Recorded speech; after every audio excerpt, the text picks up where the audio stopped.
Boilermaker fans, welcome into the channel. This is the Big Time Boiler. Today we're going to react to the Syracuse Purdue game, a game which was a heartbreaker for Purdue. Purdue drops to 1-2 on the season, losing 32-29 in a pretty thrilling fourth quarter. Full disclosure, I did not watch the second half. I was actually on my way up to the lake, had a nice little weekend, long weekend at the lake house with the family. Wife and kids, and also parents and brother and family, but which was needed to kind of get away from that loss, terrible loss that stung. Took about a full day to get over it, but I did not watch the second half, like I just said, but I did listen to it on the radio. Man, in typical Purdue fashion, what a roller coaster ride. It seems like Purdue. I don't know if other teams do this, but man, Purdue has to lead the nation in the past 20 years in both basketball and football, of just the constant roller coaster, the peaks and valleys of hope. And, just when you think they're out of it, they get back into it only to break your heart. But man, I guess let's talk about this game real quick. This is not going to be a long video. I'm going to try to keep this one a little shorter. Just a quick kind of overall view on that game and then a look ahead. So Purdue loses 32-29. I really thought this game was lost in the first half when we could not get a second touchdown, making it 16-3 opposed to 9-3. I think Purdue played a lot better than Syracuse in that first half. There were some questionable calls, which would have helped Purdue get on the board. Even 12-3 would have helped. But, that fumble, which was a fumble that was overturned, I don't know why that happened. And then that interception, where there was contact a little bit, the ball was severely underthrown and picked off. And as a Purdue fan, I've seen that same play. I can even think, like, on top of my head 3 times. As a college football fan and just NFL football fan, I've seen that play happen all the time. And very rarely is a flag thrown there. On a clear underthrow and not a whole lot of contact, usually the officials let that one go. I just think like the Northwestern Purdue game a few years ago, and there's some other examples, but they threw a flag there. Again, so that's 2 opportunities where Purdue would have been in great field position. That's, negated by the officials. The officials I thought were terrible in this game. I don't like to complain about officials, but when the officials impact a game and aren't calling it the same way for both sides, I have an issue with that. I guess let's just get into it since we're talking about the officials, and then there was another turnover. Syracuse turned it over 3 times, but really the stats show 0. I did see that play in the second half where Cam Allen tackled, I think, Tucker. So I guess that one was a good negating of that penalty. But I did not watch all the second half yet. I've seen, I think, bits and pieces and most of the highlight plays, or the main plays I've seen on the video. So I'm kind of up to speed on that. Purdue made a lot of dumb mistakes, a lot of stupid, obviously personal foul calls that they shouldn't have done. But still, the officials throwing a flag on Payne Durham there. I mean, Payne was yapping. He got pushed. I mean, that's either 2 penalties on both guys, or a penalty on each side, excuse me, or just a play on. I mean, there's under a minute left to go. And then, okay, you threw the flag on Payne Durham. It is what it is. But to then throw another flag on the head coach for 30 yards, I mean, that's ridiculous. I don't know if I've ever seen that. You probably won't see that again all year. I mean, that's impacting the game completely. And then you get a defensive holding call when I think Scotty Humphich gets tackled. So the worst, that should have negated each other. That should have been an offensive holding call. And then you get a defensive pass interference call, which there was some contact, but I've seen that play over and over from Purdue side, throwing that football in that situation where there's no flag thrown. The ball looked like it was uncatchable. So Syracuse had to go, I think, a grand total of 25 yards of their own yard, that last play for a touchdown. That was the only completion they had on that drive. So very irritating to be a Purdue fan. I guess some positives out of the game. Well, the first positive was it wasn't a Big Ten game, so it hurts the overall record, but not the Big Ten record, which is good, I guess. Purdue played, pretty good. Again, Purdue is a few minutes away from being 3-0. Almost kind of like Nebraska, but unlike Nebraska, Purdue actually was like leading these games, and just kind of blew it at the end. I think Nebraska a lot of times last year they just got a late touchdown to make it a one-score game. These are true one-score games where literally a player here or play here or there could have changed the outcome completely. So Purdue could easily be 3-0. Charlie Jones continues to be a stud. Aiden O'Connell continues to be a stud. Need to work on that run game. I'd like to see a little more of Maccabee. I think he looked pretty good. His pass protection wasn't great, but I think that will come with experience. At this point, I really think, you might have to go King Daru at number 1 when he gets back, and Maccabee at 2, and Downing at number 3. But Payne Durham, good to see him back and scoring touchdowns. Again, Charlie Jones looks amazing. Sheffield looked good as well, and so did Burks. Burks might be emerging. Offensive line did okay, but it seemed like there was a lot of, again, I haven't seen a lot of the second half, but it seemed, or most of the plays in the second half besides the big ones, but it seems like there was a lot of pressure.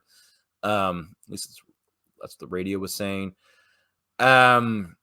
Defense held its own until, it really sounded like until we kind of had them dead to rights, and then on 3rd and 10. I did just watch this. Jack Sullivan had an absolute boneheaded late hit, man. It's 3rd and 10. I think they're around the 50-yard line, and Schrader's running 5 yards. He's 5 yards behind the line of scrimmage, and then he comes up to the line of scrimmage, and he's clearly going out of bounds. Jabari Brown's right there in front of him, right on the sideline. He pulls up. I think Scotty Humpkitch and Jefferson are literally right there as well. And then Sullivan's running like a madman possessed with, one thing on his mind is smoke Schrader. And he does it when Schrader's 3 yards out of bounds when 4 of his teammates are right there. It's like, and it's 3rd and 10. It's not even close. That kind of penalty right there is that pretty much, I think, cost Purdue the game. And you hate to say it, but they're probably punting there. They're not going for it. It's going to be 4th and 10 on the 50-yard line. They're going to punt it. And, and we're still up by 6. And, if Purdue would have got a touchdown and made it 17 or 16-3, I think the game's going to be over. I really do, because Schrader cannot throw the ball at all. He can only scramble. But hats off to Syracuse. Man, it sounded like that their defense played excellent. I think it's a Davis. That linebacker, man, is amazing. He is really good. He was on the radio broadcast. It seemed like they were calling his name every single time. But anyway, again, I didn't want to make this video very long. Let's kind of go over, I guess, what the rest of the season looks like. Do we need to adjust expectations? So I was thinking, Purdue could be a nine-win team. A 9-win team, I think, Boiler Dowd at Boiler Sports said it best. They don't make these kinds of mistakes. It's going to be very hard for Purdue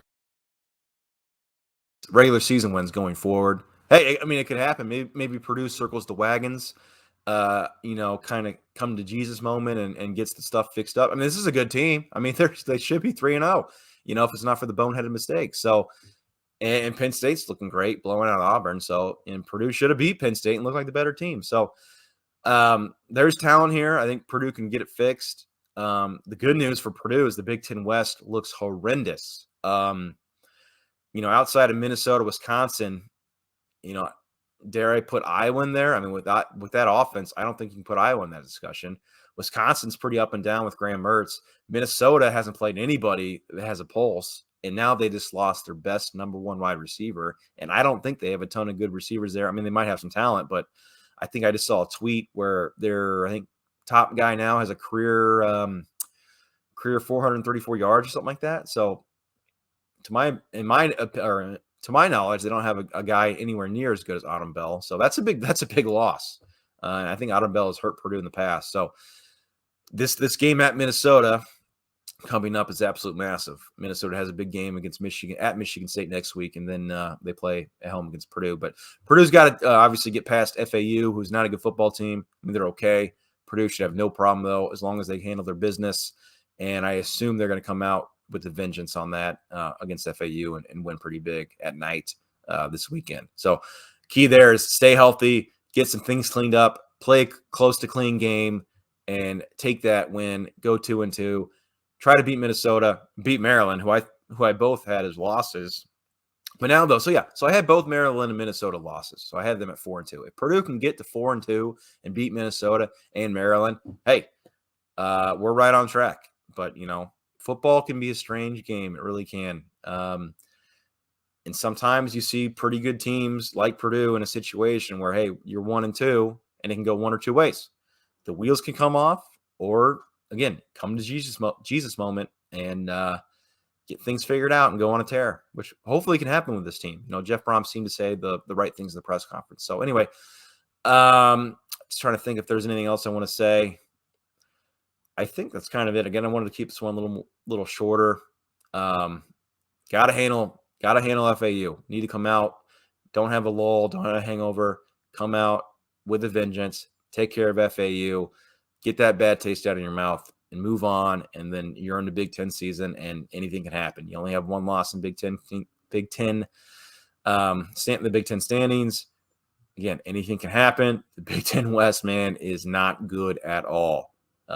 Terrible. The bottom is terrible. Northwestern, terrible. Illinois might be okay or decent. Nebraska looks like the wheels have fallen off already. And again, Iowa, no offense. It's going to be, man, if Purdue can beat Wisconsin, which is going to be very hard, and Minnesota, but even if Purdue just beats one of those two teams and somehow wins the rest of their games, I think they could still get to Indy. You know, I'm not giving up on this team. I'm not. I think it's still a pretty good team. So, yeah, I'm just trying to think if there's anything else I want to discuss. I think that might be it. Again, defense needs to improve a little bit, be a little less handsy, get a little better pass rush. I think Ron English needs to find a good balance of. Oh, that's another thing, man. That last possession, one safety, that's it. I mean, you need two safeties when all they need is a touchdown. That was a very bad call by Ron English. Very disappointed in that. Hopefully he can clean that up. And again, all things that are correctable. There's talent on this team. I think this is an 8 to 9 win type team. You know, the thing is, can they get some breaks and can they handle their business going forward? Let's hope so. But again, no reason to jump off the train.